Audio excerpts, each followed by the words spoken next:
For my May book roundup, I'm sharing 11 new books that had me laughing, crying, and staying up way too late reading them. The first book I want to share with you is All the Other Mothers by Dominika Ruta. Now, this is a literary novel about motherhood and found family. We have our main character, she's like a 30-something single mom, fresh out of a heartbreak, and is deciding to raise her newborn daughter on her own. But then she discovers her partner's hidden child, and she forms an unlikely friendship with the other mom. And together, they form a new family that kind of really defies expectations.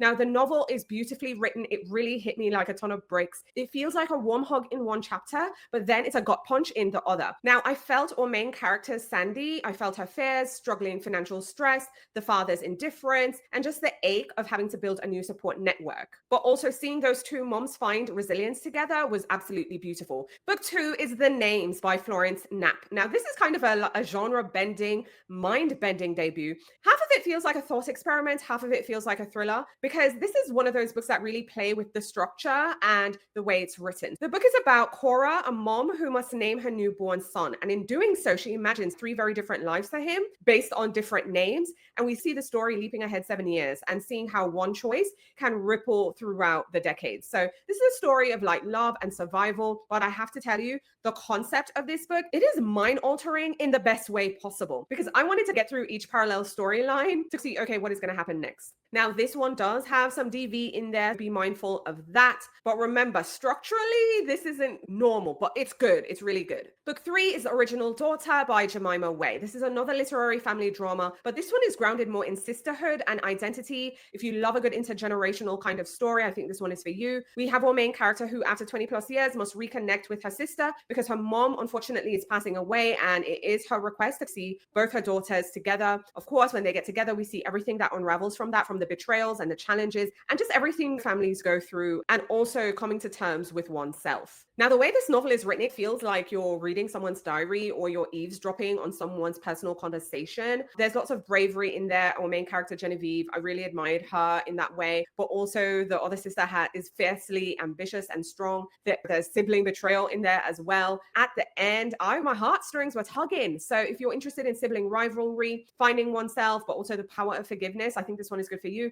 Next up is The Lady's Road Guide to Utter Ruin by Alison Goodman. This one is just a very fun, lush, feminist Regency romp. We have some really smart heroines. They're going on an adventure. This is a sequel, so you can read book 1 and then you can read book 2. We have twin sisters as they go off on this adventure. They're rescuing a noblewoman from an asylum. They also uncover a really vile gentleman's club that is plotting against all women. And we just really see these women arm themselves with wit and courage. But of course, you have that Regency flair, and we see them set out to dismantle just everything patriarchal that they are encountering in society. This kind of gives Jane Austen meets girl power. I love the banter. It just had me giggling. It also had me cheering for them and seeing them outsmart all these men. Obviously, I'm really going to love that. So this is very feminist, very empowerment, very female solidarity, sisterly solidarity, but we also get that social satire as well. So it will make you swoon too. So you can, the sparkle in there. So romance, a bit of mystery, but it's just fun. I also want to share The Marble Hall Murders by Anthony Horowitz. I will say, look, Anthony Horowitz is almost like an auto-read author for me, but this one is a very clever, multi-layered mystery within a mystery. This is kind of giving Knives Out style and puzzles, but also metafictional twist, which I really appreciate. So the book is about an editor detective who is asked to vet this manuscript only to find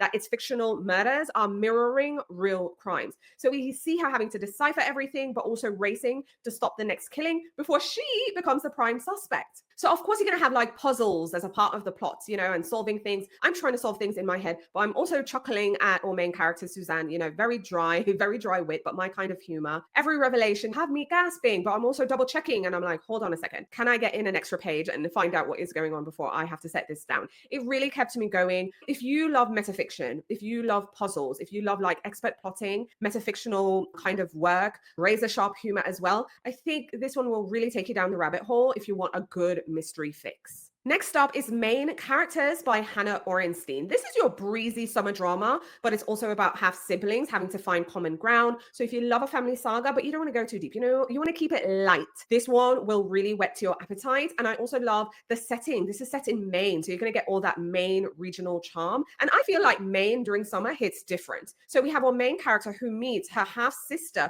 for the first time at their father's house. Now, their father has passed away, and there's lots of resentment bubbling between these these sisters, their secrets as well. And all of that is going to come up to the surface. Now, they have to co-own the property and navigate things between them, which include grief and betrayal, and they have to reconcile so they can decide what's next and take next steps. I absolutely love Maine, and I felt like I was up there in Maine on a beautiful summer. I could smell the salt in the air. I can feel the sun on my skin. I can also see the awkwardness with these sisters, okay, at this house. The author did a great job at keeping it warm, but it also had enough snark to have me smiling and turning. And it also had lots of heart to kind of have me hoping for these sisters that they will get through this. So this is beachside reading with family feels, newly discovered relationships, second chances, and forgiveness. This is one of those books you're going to want to add to your beach bag this summer. I also want to bring to your attention The Dark Maestro by Brendan Slocum. I absolutely adore Brendan Slocum. I feel this is an auto-buy, auto-read author for me, and this thriller really delivers again. Now, if you're new to Brendan Slocum, Brendan does this thing with his thrillers where he merges his background and love for classical music, but of course gives us a suspense and a thriller.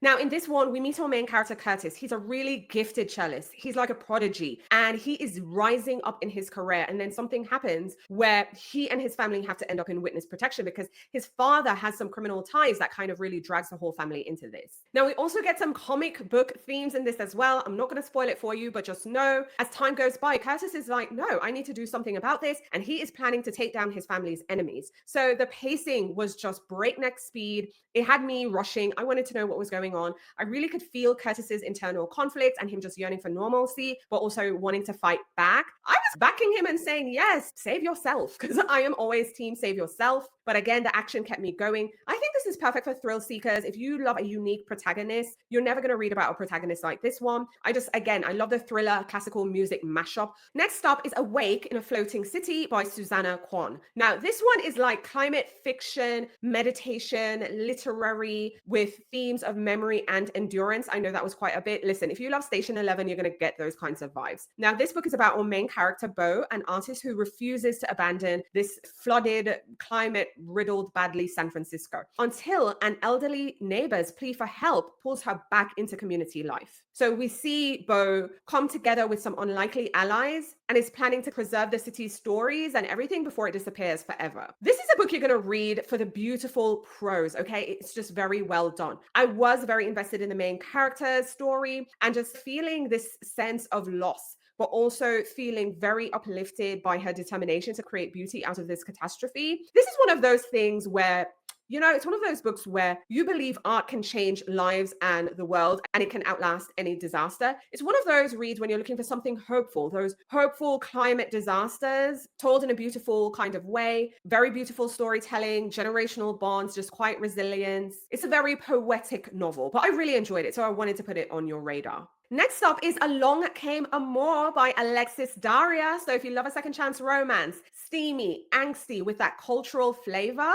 this is perfect for readers who want that heat, heart, and family drama. In this romance, we follow our main character, Ava. She's newly divorced. She's determined to reinvent herself. Then she ends up on this one-night stand with this hotelier at a conference. But then fate so happens that they end up in the same wedding party, and they're going to have to confront like old wounds and family expectations, and they will have to decide if this fling can become a forever kind of thing. So you're going to get lots of chemistry. Okay, this one just was really sizzling off the page. I could feel the breeze in my air, the first kiss, Ava's insecurities, but also seeing our main male character, what's his name, Roman, really support her, and you see that kind of breaking down her walls. The slow burn tension just had me flipping the pages. I really was flying through these pages. It was so good. So if you love like an intense second chance romance, again, you're going to get family drama, then I highly recommend this one. Next up is The Retirement Plan by Sue Hinsenbergs. Now, this one is just super, super funny. It gives Golden Girls vibes, meets any of those heist movies that you'd watch, because we have a group of couple friends and their life is in shambles. They've lost their life savings and the husbands are planning a scheme and the wives are planning a scheme. Now, the wives are planning to cash in on the husband's life insurances. The husbands are hatching a scheme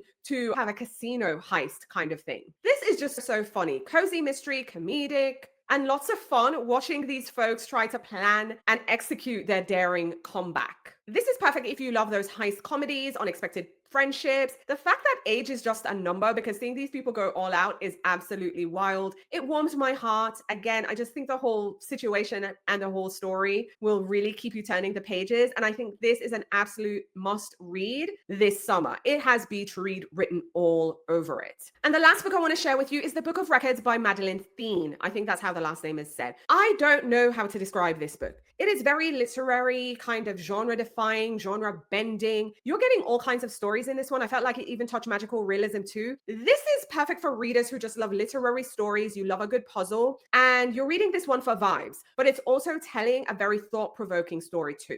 So you're going to get historical biography, refugee stories, because we have Lena. She's a refugee tending to her father. And the name of this refuge is called the Sea. Now, there are different mentors and different people who are kind of recounting their lives of being exiled. And then we see her kind of uncovering her father's secret past. And then she's having to confront like the things she thought she knew, the things she's finding out, but also her duty to record all this information before history fades away. Because remember, if you don't remember this stuff, it's like it never happened, it died. This is definitely a story about exile and loss, but also like collective hope. Again, beautifully written. So you're going to really want to read this one slow, really slow. It really stretched my mind in all the best ways possible. So if you love philosophical fiction, refugee narratives, but also beautiful storytellings, I think this one is perfect for you. It is very cerebral. I make no mistakes about it. However, it is deeply rewarding. All right, so those are the 11 books I read and loved. Let me know in the comments which book you will be adding to your reading list, which books you've read and loved as well. Share your recommendations in the comments. I'd love to hear from you.